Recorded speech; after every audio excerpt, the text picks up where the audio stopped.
It's 87 days to the 2024 presidential and parliamentary elections. Good evening and welcome to Newsnight. Tonight, government yet to declare a state of emergency on illegal mining. Rather, the Lands and Natural Resources Minister acknowledges heightened interest and urges that the discourse be devoid of partisanship. We have details of the latest statement from the ministry, which says regional ministers are deploying additional measures at tackling the menace through a comprehensive approach. We interrogate this further. Meanwhile, amidst the heightened demands, there is heavy mining ongoing along Ayamfuri-Wassa Ekropong Road, contrary to law. Also tonight, Ghana Integrity Initiatives is strongly pushing for electoral reforms to allow tracking of funding source for election campaigns, as they say most political activities are funded by illicit finances, including money from galamsey, fraud and money laundering. You see galamsey happening, and because the states or those who are in the space governing us are not able to speak to these issues because they are resourced through some of these data sources. We have more as they put the microscope on vote buying, campaign expenditure and abuse of incumbency. We focus on the NPP in our election headquarters as the National Executive Committee unanimously confirms Dr. Kabiru Mahama as its parliamentary candidate for the Wale constituency amidst some irate youth protesting, and they vowed to oppose his candidature. No agenda, no vote. No agenda, no vote. And we stand with our message. If the party wants the seat won, we need a neutral candidate. We don't want a candidate from east side. In business, government increases producer price of cocoa by 45% for the next crop season. And in sports, Black Stars likely to play next AFCON qualifier in Nigeria or Cote d'Ivoire after CAF declares all Ghanaian stadia unfit for international matches. And in our climate focus series, we head to Tamale, where a growing shift from motorbikes to cars is raising concerns about carbon emissions. Carbon is a key driver to the global warming. And once there is increase in global temperature, Tamale, Ghana will be impacted. An historic milestone, Ifua Agati breaks barriers as the first female to lead Ghana's prestigious bar association after today. That will see the shutdown of the country in 18 days unless President Akufo-Addo declares a state of emergency. That's a demand of organized labor and a host of other groups joining forces tonight to demand action. In the last hour, we've seen a statement from the Ministry of Lands and Natural Resources. We'll go over that for you. We are getting reactions to that already, but the list is growing by the minute. And it starts with the Media Coalition Against Illegal Mining. They've led this all through together with the media. And here are joining news with a hashtag No to Galamsey. We have ClockSAG joining today. We have the TUC. We have the Federation of Labour. The Christian Council, we've been hearing from them. We've also heard from the Bishops' Conference today. Also at the press conference, we had the Ghana Journalists Association also outlining certain measures they are hoping to be undertaking. We've heard from the small-scale miners themselves. They were at the press conference as well. I've talked about the Christian Council as well, and the number increases. The NCCE in the last few minutes have also been speaking about it. Youth in Ashanti region also issued a statement to that effect, and the list keeps increasing. We've also heard today from the Registered Nurses Association. We heard earlier from the Ghana Medical Association. They also joined today. The clergy, in fact, the Office of the National Chief Imam also present today speaking against illegal mining. We've seen the statement from organized labor, strongly worded, demanding a host of things. First, of course, the beginning with the declaration of a state of emergency that will one see the halting of all forms of mining, whether legal or illegal, in forest reserves and on water bodies, the deployment of the police and the military to seize and destroy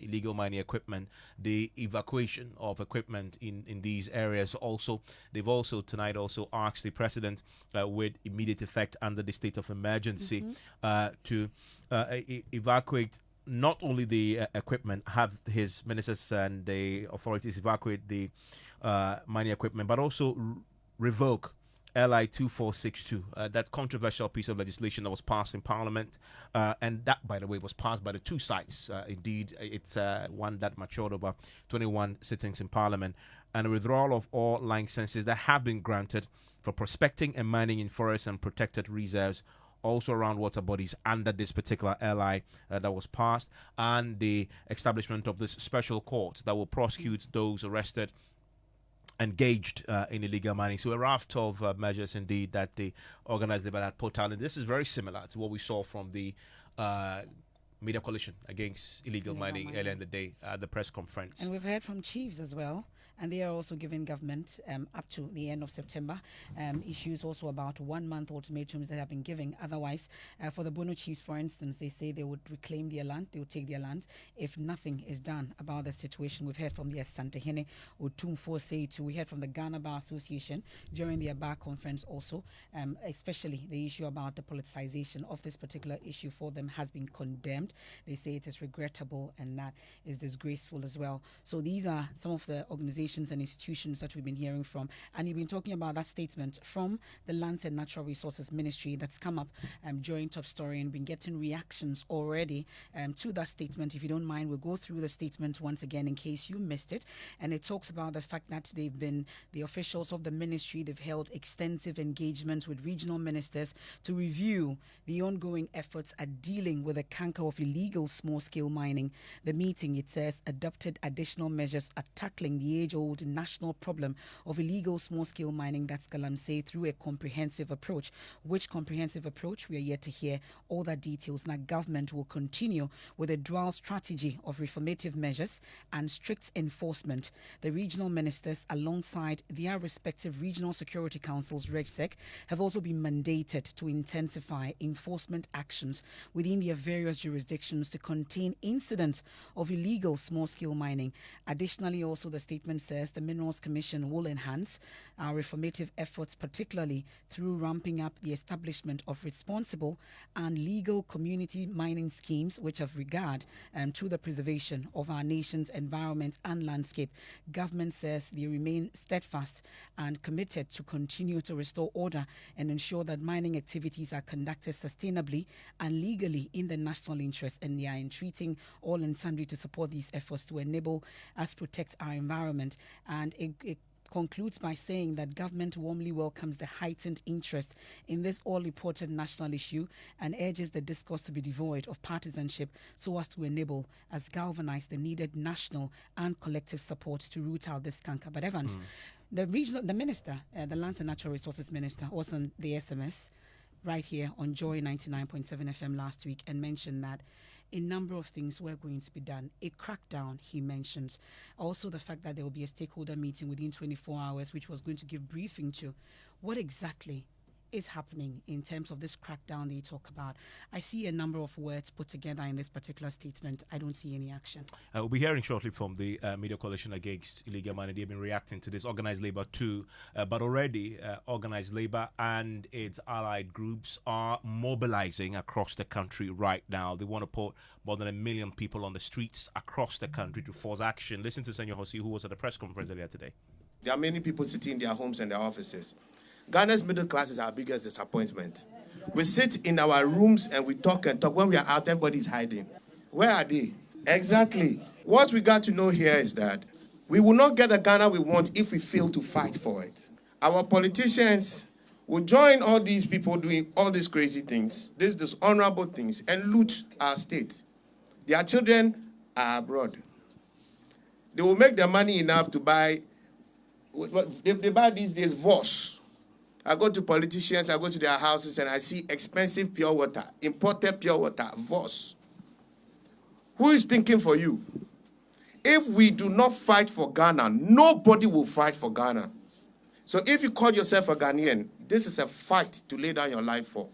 So within these 2 weeks, Mr. President, it's not going to be talk again. No. The English is too much.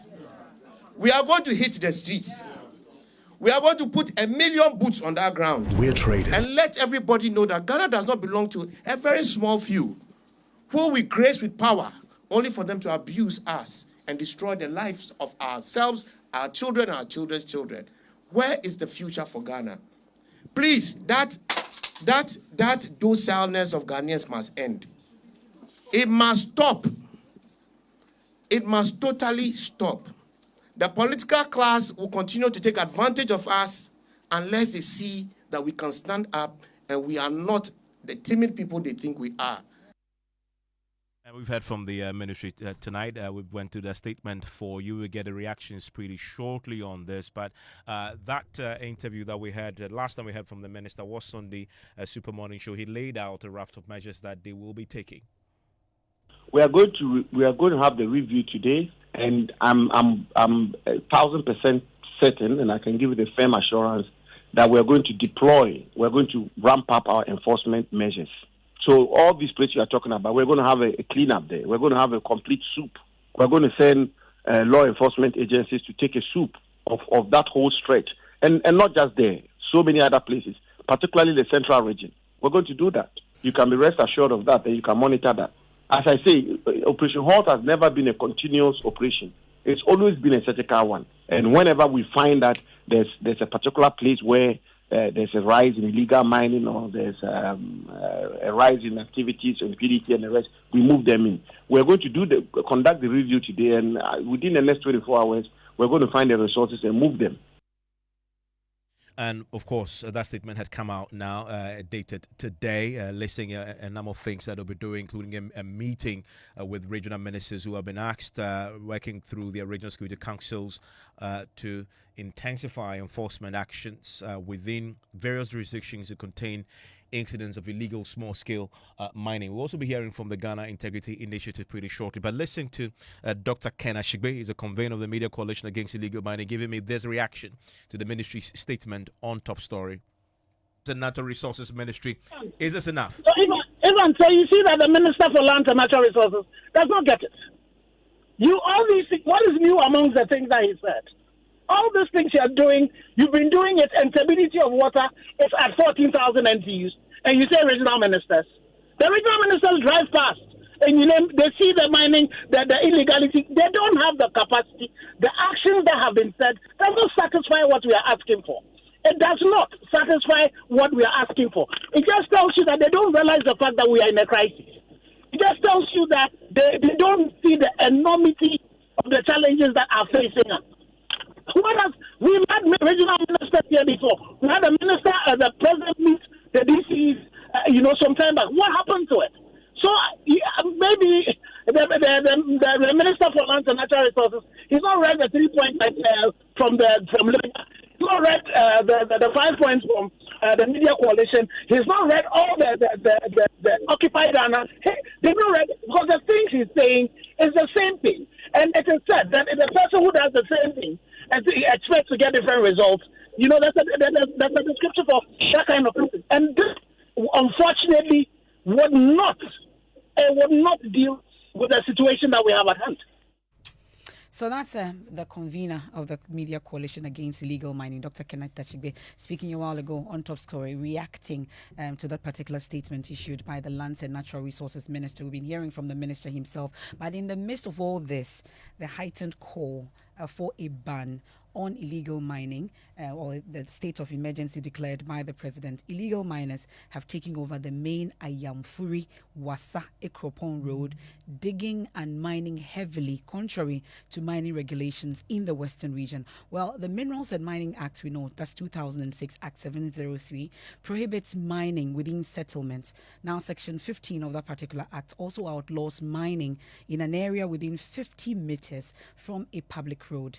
But miners in some of the Wassa towns are breaking this particular law with impunity. Erastus Asaridonko has more. Act prohibits mining in settlements and in areas 50 meters from a public road. But in these Wassa towns of the Western region, local authorities have allowed one of the worst examples of lawlessness in mining. This is not galamsey. This is just some dig and wash. We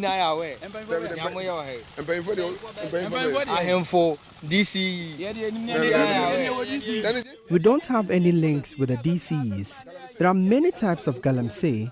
We have ones that require the involvement of a DC. But with this, even if you call the DC, he will say, leave them. They are just looking for chop money. The real galamsey is ahead of you at Japa.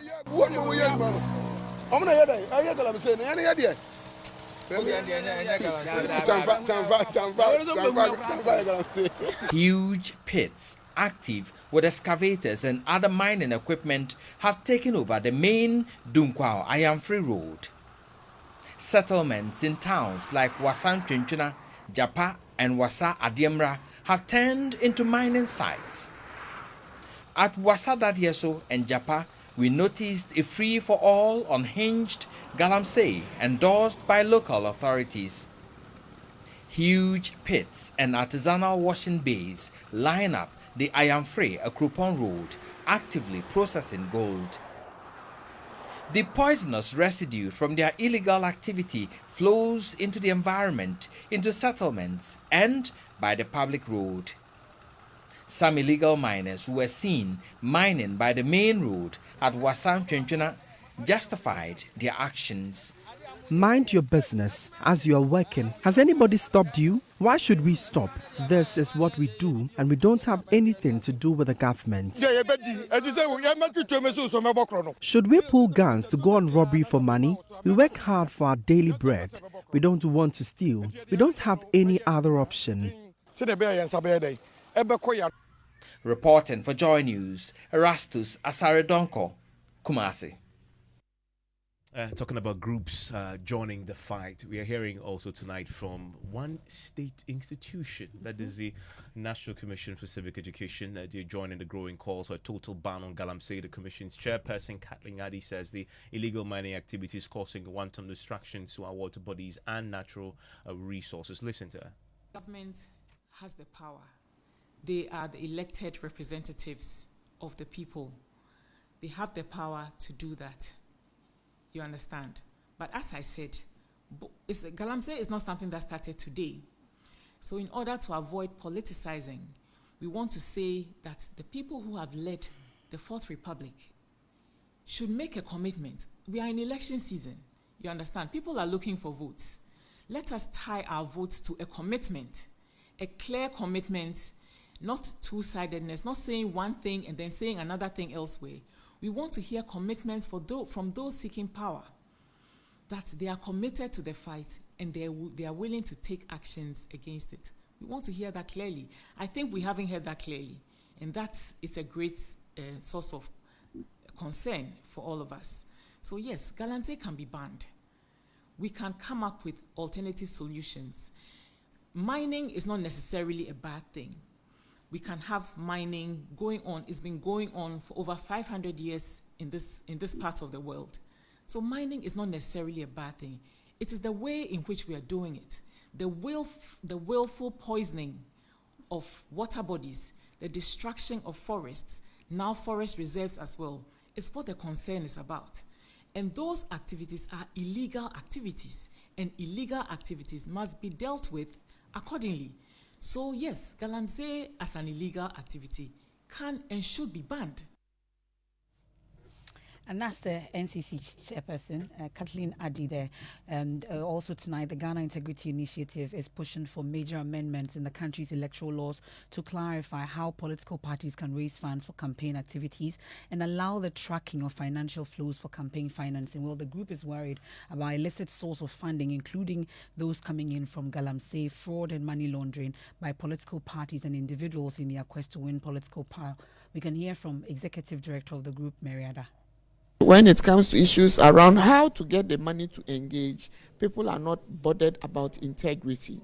And so we have issues around serious and organized crime permeating the space of our democracy. You see galamsey happening. And because the states or those who are in the space governing us are not able to speak to these issues because they are resourced through some of these data sources. We see fraud itself in real estate and others permeating the space because of the same thing. So it is increasingly become apparent that we need to have a regime that regulates our campaigning, that also regulates how we get money into our politics or to campaign. Both the Political Parties Act and the Constitution did not envisage some of these because we believe that we are a harness and a very great people who believe in volunteering to do the good job. And so it didn't envisage some of this. So you see the gaps in the Political Parties Act does not talk about limits in the financing. It doesn't also talk about who exactly, even though it says that it's only Ghanaians who can. But then people have companies in Ghana, and it talks about the individual, but then also the individual could have a company. And so that's another gap that we need to pay attention. It's not very clear where the line between the incumbent and then the abusing of his incumbency lies. So we are saying that as a state, we need to be able to define some of these parameters.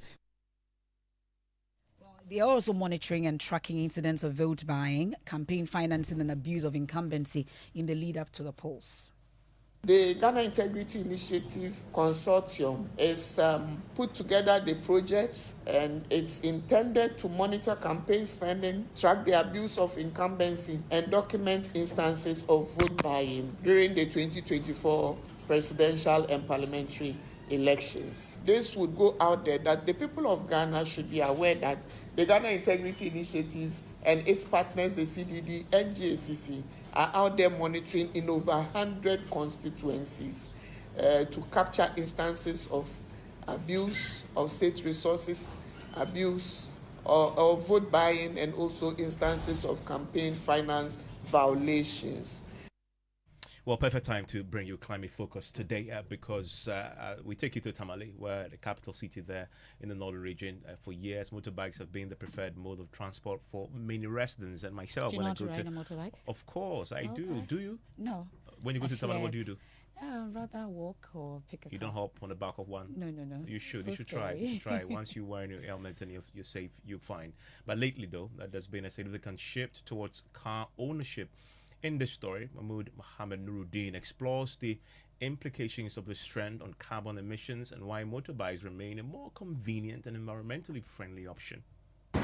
Motorbikes have long been essential in Tamale's transportation landscape. It doesn't contaminate the environment as compared to vehicles. That is why I use motorbike instead. I think riding a motor is more cheaper than using a car, depending on your movements. However, with increasing car ownership, Tamale's roads are becoming more congested and carbon emissions are on the rise. Here is Rufai Mohammed Hafiz, the Assistant Programs Officer at Environmental Protection Agency in the Northern Region. The emission of carbon monoxide from vehicles in Tamale is a great concern to Environmental Protection Agency. And the reason is simple. We know that carbon is a key driver to the global warming.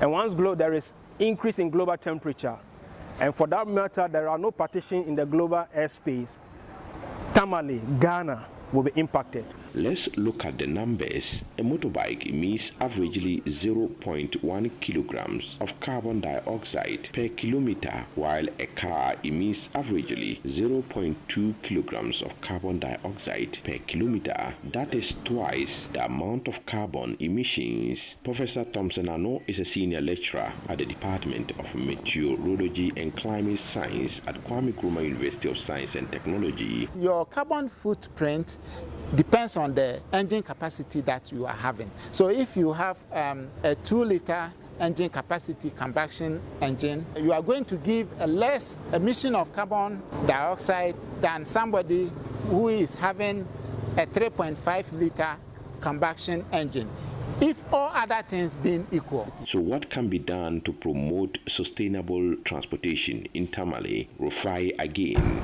If automobiles are depending heavily on fossil fuel products, petrol, diesel, certainly at the end of combustion, what will come out will be what? Carbon. But if we are using clean energy sources, like renewable energy sources, electric vehicles, electric motorbikes, I think to some extent, carbon emission will be reduced. It's for us to go to switch to use of electric car, electric vehicles, electric motorbikes, which to some extent are environmentally friendly. Professor Ano further explains. Another aspect is the fact of using what we call hybrid. So you combine electricity with combustion. So you have electrical motor and then combustion engine, and then you put the two together. So when you are on lower speed, then you use electricity, and that one there is no emission. But when you are on top speed, then the combustion engine kicks in. Then, so in other words, you don't most of the time use the combustion engine, and therefore you don't burn a lot of fuel to release carbon dioxide. Some residents say it is time to rethink the transportation choices because motorbikes offer a convenient and environmentally friendly solution for Tamale's residents than the increasing number of cars in the metropolis. Right now, because of the amount of carbon dioxide in the system, you can see that it is now becoming very difficult for us to even breathe clean air. And because of the cars, it's taking space. So it means more roads need to be created. So automatically more trees will be cut down. Residents want individual action taken to reduce their carbon footprint and embrace sustainable transportation options. They believe that Tamale can set an example for other cities in Ghana and beyond. A report by Mohamed Nuruddin. Climate Focus is brought to you by Joy News in partnership with Youth Bridge Foundation and the Climate Development Knowledge Network. And let's take some of your messages and go to George for business. And this one from Nana Spintex Road says, Evans, some of us knew Galamsey will come to this. The day Major Mahama was stoned by Galamseyers to death, and it took forever to see the case through in the court. Sad country to live in. Kwesi from Kumasi says, the lands minister is just speaking English. We want the water to turn into its natural color of colorless before we will sit on the table with government to judge, or the politicians don't care about Ghanaians. And Sami in Kumasi says, why those civil society organizations which have been calling on President Akufo-Addo to declare a state of emergency as a result of the devastating effects of the Galamsey are not bold enough to tell the president to humbly resign because he has failed abysmally to fight Galamsey after putting his presidency on the line. And this one from Michael Semado from Volta region, Angloga Way, Jejove. He says, if we keep quiet on this Galamsey matter in the country, our rivers, lagoons and lake will continue to be destroyed. Who should be blamed? Who promised us that when he comes into power, he will fight Galamsey? Who is in power and have authority to put measures in? No to Galamsey in Ghana. Stop fetching sand also at Keta. Now he adds his own campaign as well. Well, key. Let's do business. George Riafe is here. Hello, George. What do we have? Well, coming up in business, government increases the producer price of cocoa by some 45% for the next crop season, and significant reduction in prices of some food items, slow inflation rate to 20.9%, the fifth consecutive decline since April this year. The business news on Newsnight is brought to you by MTN Business. Welcome to the new world of business.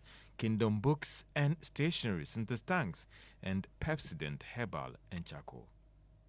Welcome back to Business on Newsnight. Now, government has announced the 45% increase in the producer price of cocoa for the 2024 and 2025 crop season.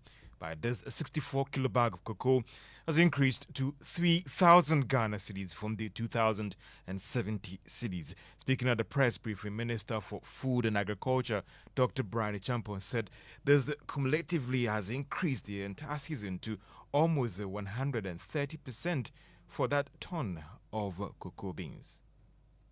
And we have also attempted to offer cocoa farmers different prices. The most significant one that was worth announcing was the increase from 1,300 to 2,070. So in announcing a new price, you have to now relate it to what announcement you made at the beginning of your season. And at the beginning of last year's season, 2023, as I announced in TEPA, announced by the president in TEPA, as against the opening of this new season, is 129.6%. And that is very, very clear. In between time, there have been some announcements, yes, increases here and there, but it's in comparison with the beginning of the seasons, and that is what we always do. The issues are not obfuscated in any way, and that has to be clear. Dr. Brian Champon is the Minister for Food and Agriculture. Now, the significant drop in the prices of some food items over the past months helped slow inflation rate to 20.9%. Now, this is the fifth consecutive decline since April this year. There is more in this report. This is the first in several months that the country recorded a decline in prices of some major food items on the market. This resulted in a deflation of 0.7% from August 2023 to August 2024. On a month-on-month basis, that is from July 2024 to August 2024, the country also recorded a deflation of 2.2%. The Ghana Statistical Service associates this development with the influence of seasonal changes, which often triggers a decline in the prices of some food items. This is supported by data from the Ghana Statistical Service, which shows that food inflation has been on the path of decline since June 2024. According to the government statistician, Professor Kabiru, the reduction in the price of some food items like fruits, nuts, fats and oils, and other daily products contributed to the marginal drop for the month of August. Also, vegetables, tubers, plantains, as well as bananas witnessed some decline during the same period. However, non-food items increased marginally for the year-on-year calculation. Imported inflation stood at 16.1%, while inflation on locally produced items was 22.2%. On the regional level, Northeast accounted for the lowest inflation rate in the country. And that is a Business Desk report. Meanwhile, government statistician Professor Samuel Kobnenim says it is still early days here to conclude that we are out of the woods and the decline will be continued in the coming months. The trend that we just showed to you from a food perspective clearly shows that in September to August, we always see a decline over the 27-month period. But going between September and December, that 4 points that we saw last year marginally declines. In current terms, can't say what is going to happen to month-on-month inflation, depending on the policies that happen. So given what we have last year and whatever policies that are put in place, that would be the yardstick for us to say that this is what is going to happen in the next few months. So let's be clear in our minds that the computation or any thinking about what consumer price index rate of inflation going forward depends on three things. Government statistician Professor Samuel Kobnenim. And the Ghana Employees Association has called on government to ensure fiscal discipline ahead of the 2024 elections. According to its president, Nana Dr. Emmanuel Idusakode-Efriye, government will have to consolidate the macroeconomic gains achieved in the last 2 quarters of the year to ensure sustainable economic regime. He made this call at the 64th annual general meeting of the Ghana Employees Association. We also urge government to consider the various constraints currently facing employers and pursue actions that will prevent consequential fiscal slippages and a stable macroeconomic environment after the elections. This is a perennial thing. I mean, any economic class you attend, you see that every election year, the fiscal slippages are massive. And we are told the reasons for it, why and how to cure it and what to do it. But every 4 years, it happens. And that is Nana Dr. Emmanuel Idusakode-Efriye is the newly elected president of the Ghana Employees Association. Meanwhile, the 64th annual general meeting of the Ghana Employees Association actually ushered in a new executive, that is Nana Dr. Emmanuel Idusakode-Efriye, as the new president. The first vice president is the chief executive of Petrosol, Michael Bozumbil, and also the second vice president is Victoria Haja. To other news, the Institute of Chartered Accountants Ghana, ICAG, is working with the England and Wales Chartered Institute of Accountants to support a certification program on sustainable reporting for local accountants. The move is to ensure that members with such certifications can be recognized globally and allowed to work in any international financial institutions when it comes to reporting. President of the ICAG, Senator Dake, disclosed this to Joy Business after addressing the sustainable dialogue hosted by the ICAG and the ACCA in Accra.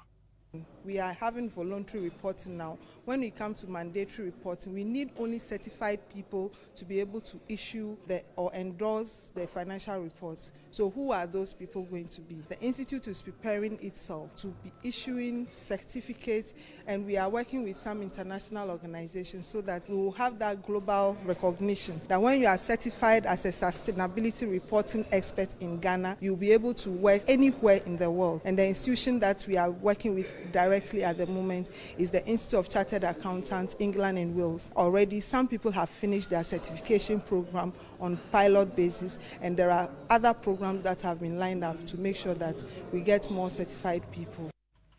And that's the president of the Institute of Chartered Accountants, Ghana, Sena Dake. And that's all for business on Newsnight. Back to you, Emifa.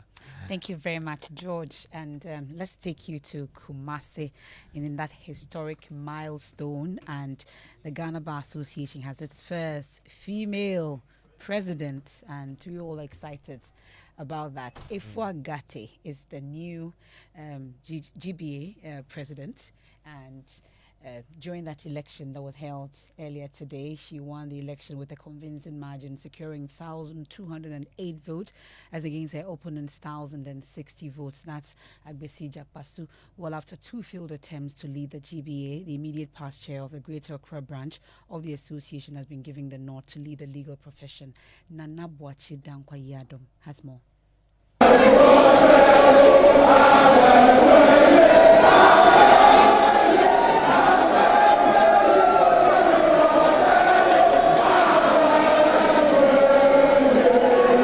In a landmark moment for the legal profession here in Ghana, Efua Gate has been elected the first female president of the Ghana Bar Association here in Kumasi, specifically at the Kwame Nkrumah University of Science and Technology's Great Hall, where the Ghana Bar Association is having its annual conference. Mrs. Efua Gate polled some 1,208 votes against their opponent, Kojo Jakpasu, who also polled 1,060 votes. In her remarks, Ms. Efua Gate expressed her joy being elected the first female president of the Ghana Bar Association. But here is what she promised for the legal profession. And from this day forward, it is a united bar in service.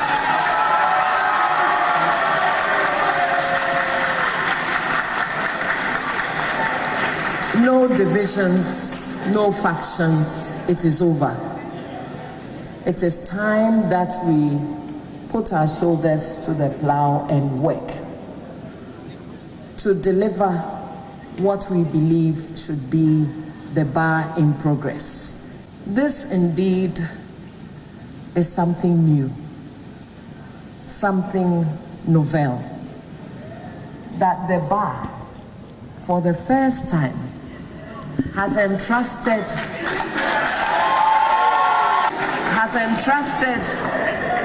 leadership to the ladies.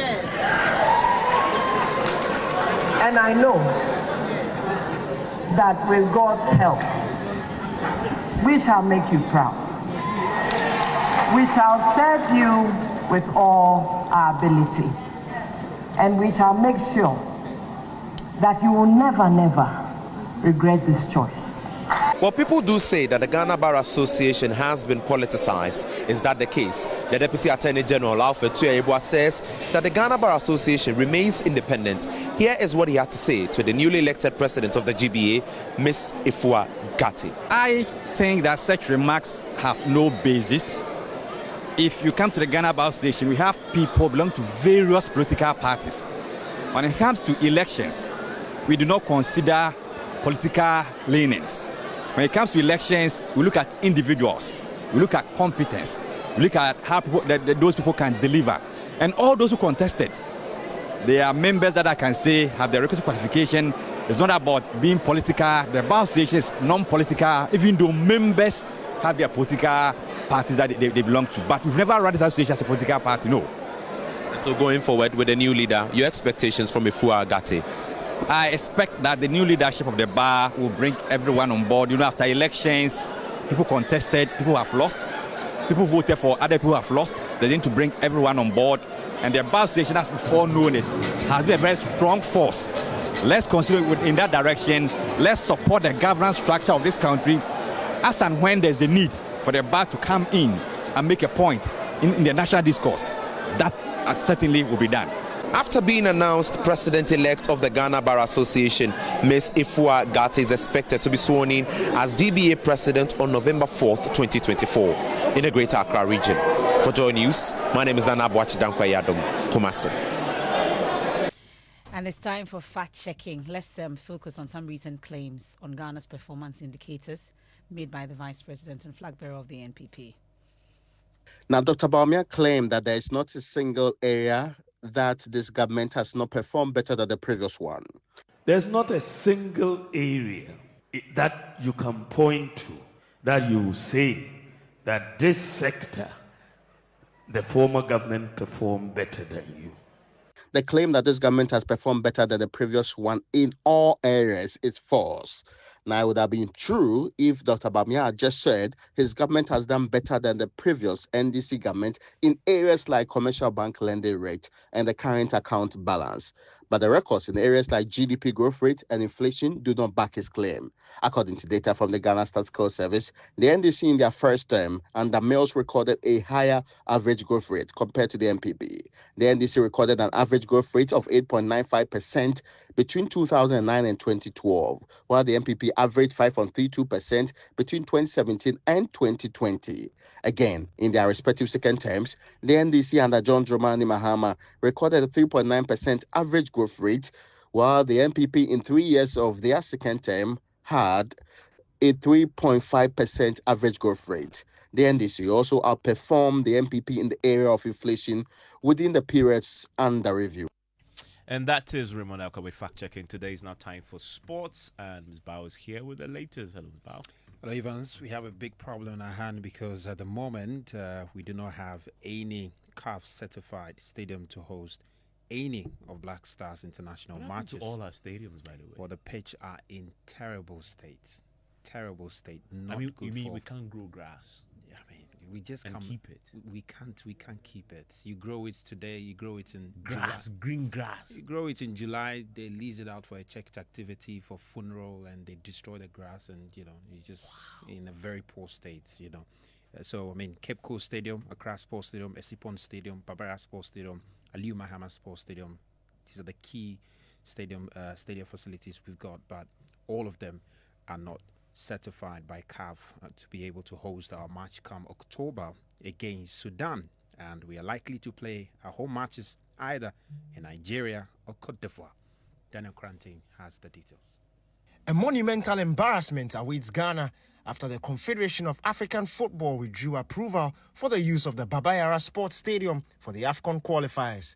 According to CAF, persistent issues at the venue, as well as others in Ghana, such as the Cape Coast Stadium and the Accra Sports Stadium, have resulted in the continent's governing body asking Ghana to select an alternative venue from among other approved venues outside Ghana for matchday 3 and 4 of the 2025 AFCON qualifiers in October. In light of this, the Godswill Akpabio International Stadium in Uyo, Nigeria, seems like the most likely alternative for Ghana, according to Joy Sports sources. Largely due to its close proximity to Ghana, the Godswill Akpabio International Stadium and two other likely alternatives in the Stade Félix Bonnier and the Stade de la Paix, both in Côte d'Ivoire, are being seriously considered. Other options for Ghana will be Cameroon's Japoma Stadium, located in Douala, and the Berkane Municipal Stadium in Morocco, where Ghana played Niger. Ghana is expected to make their decision known to CAF within the coming days. Daniel Cranton there with that report. And you actually were saying yeah, that in October we may play our home games in Nigeria or which other country? Ivory Coast, or Ivory Coast, Togo or Benin, because CAF has given a verdict that has that ever even happened before? That never Black Stars before. playing home game? Yeah, it hasn't. Never happened in another before. country. And a very crucial, AFCON qualifier game against Sudan. We travel to Sudan and we'll host them in the second leg. It was supposed to be a Barra Sports Stadium, but now we have to play it somewhere outside of Ghana. Because we couldn't grow green grass. We couldn't maintain even the ones we've grown, so it's just terrible. It's unbelievable. Has it ever happened before? No, it hasn't. It's never happened before. I mean, for my lifetime, I don't know for those who are older. Yeah, older, but I've never seen Black Stars play home away from home before. Yeah, even that's it for sports. Thank you very much. Let's get into the election headquarters now.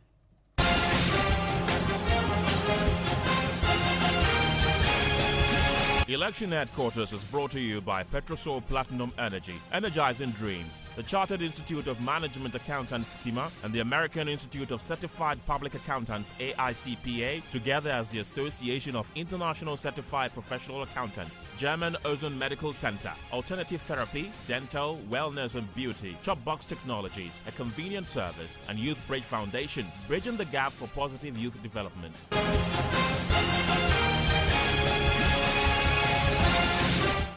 And indeed, your election headquarters, the 3 presidential aspirants have filed nominations on day 2 of the process with the Electoral Commission. The 3 among 5 aspirants who were expected to file. James Abaji is with us as a man on the ground for us. Who are they?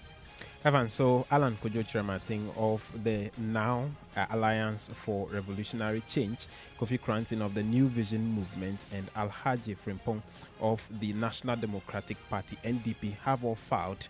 The 2 who were absent were Seth Intime Jako, an independent candidate, as well as Citizen Atudadzi of the GCPP. If we are voted into power, will be the party that is likely to put our nation on the path of stability, well-being, and assurance for livelihoods. The levels of degradation traveling the country is heartbreaking. And I think it's upon us for us to do something as a people. The rest of the world, the rest of our people are looking up to us. And that's why we have offered ourselves to lead the country. And I'm hoping that you will all come together and come with us to make this thing happen for Ghana this time. Ghanaians believe that I'm the man that can get the job done. I have the vision, I have the competence, I also have the integrity and then the capacity for execution. And today I'm putting it to rest. Alan has filed his nomination and I personally appeal for your support in December this year. What happened to those who were scheduled to file today but failed? They still have the 2 days window, tomorrow and Friday, to get that done. If they don't, then that will be next 4 years before they pick. Tomorrow we expect 5 more people to file. Okay, so in total, how many are we looking at? In total, we are looking at 33 because one candidate is now a running mate for Mr. Kofi Akpaloo of the LPG. And so we expect 33 instead of the 34 original we know. We're watching this space very closely. More than 30 people in the ballot. We'll see the Electoral Commission will have to sift through that and make a decision.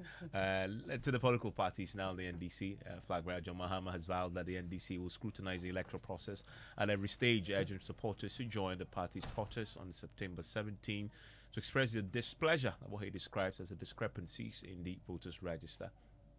MDC has problems with the Electoral Commission, not because we dislike the commissioners, but we think that we need to raise the red flag so that all of us resolve those issues before we go into the election, in order that the peace we're all looking for will be sustained. And that's why we want the Electoral Commission to set up. And so, as announced by our chairman, on the 17th is an NDC protest against the Electoral Commission to make sure that they do their job and do it properly. And so on the 17th, our party members will all wear their t-shirts in every district of this country where there's an EC office, and they'll march peacefully to the EC office and demonstrate to draw the attention of the society to the need to put pressure on the EC to set up and do their job properly. We're scrutinizing every stage of the process and we'll make our feelings known so that we all can monitor the process and make sure that everything goes properly. Well, so all set for that demonstration on Tuesday. But John Mahama has also criticized the government's approach to procurement, calling it one of the worst areas of corruption. While he stated that almost everything is sole sourced, and he pledged to investigate these practices if given the mandate. Another aspect of the fight against corruption would involve procurement. One of the worst places we find corruption is in public procurement. This government, when we're in office, made so much noise about sole sourcing.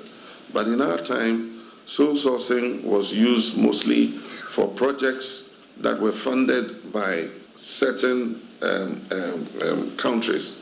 And often when they give you a loan, they expect that a contractor from their country would be the one to do the project. Or if a particular company is the one that sourced the loan, they cannot bring the loan and you take it and give to somebody else to do. And so we did sole sourcing mainly targeted at this range of projects. But under this government, everything is sole sourced, everything. And this is the same government that was crying about sole sourcing. And so to resolve that, I said that we're going to create an independent value for money office. And so any contract above $5 million or as may be determined by Parliament. And that is John Dramani Mahama, the National Executive Committee of the NPP, has meanwhile confirmed Dr. Kabiru as their parliamentary candidate for the Wale Wale constituency. And despite protests from some disgruntled youth who oppose his candidature, the NEC, in a meeting in Accra, officially confirmed Dr. Kabiru. And we know that this has been a key issue that the party needed to resolve very quickly on the back of the withdrawal from the contest of the incumbent member of parliament there, and that they are now calling on the party to introduce a fresh candidate to separate from the two original contenders. That's people in the constituency. We, the people of Walwala, need peace, and we stand with our message. If the party wants the seat won, we need a neutral candidate. We don't want a candidate from east side. Abudu has stepped down. We need Kabiru to do away. So also step aside so that we'll get a neutral candidate from anywhere from Walwala constituency to win the seat for us. Well, the party has decided on Tia Kabiru, and hopefully he gets to file his nomination before Friday. Yeah? Yeah. Yes, he has 2 days to go. Yeah, let's wrap up on Newsnight tonight. Hello. Wait for us to invite you. Okay, I'm good. The strong and sassy anymore. Hello, greetings. Interesting topic tonight. Yes, so there was a story about the Kenyan runner whose boyfriend doused her in petrol and burned her. He's also dead. And then he burned himself as well. But it got me thinking that why, because I feel like that's probably not the first time he showed some sort of violence or some sort of abuse. So why do women stay even after we see the signs? It's because of you and you and you, all of you. Why? The things you say about people who walk out of relationships without telling you why they are walking out of these relationships. You say things about them, you stigmatize them, you point fingers at them. So they tend to stay, sometimes also for the children. You care about what people say about when you're being That's abused. what you say. It's easy for you to sit there and say that, why do you care about what people say about you?